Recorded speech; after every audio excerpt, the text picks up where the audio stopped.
We as a land use agency often hear, as we're looking at our projects, about evacuation as a major concern of our residents.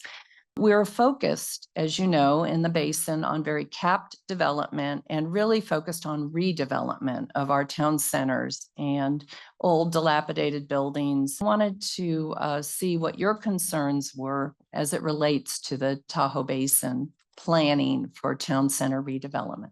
So objectively, from the fire service perspective, anytime you have redevelopment where you're taking older buildings that are what we would call pre-existing non-conforming, and then rebuilding, remodeling into something that meets current and standard codes, that building is constructed to withstand fire. Best example I can give you locally for my jurisdiction would be the Sugar Pine project.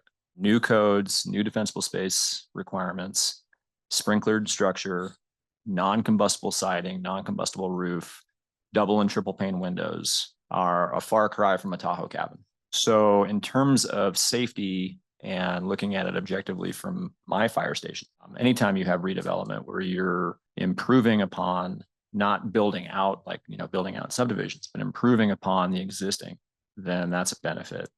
There may very well be a time where, we have several hundred people living in the Sugar Pine project, and we get a Caldor fire, which we kind of called the slow moving blob coming up the highway, or the fast moving fire. Either one, we may be instructing those residents to shelter in place. Okay. I'm not going to do that in a 1960s wood shaked neighborhood. There's no way I'm going to tell them to shelter in place. So city centers, the casinos, the restaurants, the hotels, they're built to a higher standard. Redevelopment, in my mind, is always a positive from a fire perspective and an objective look.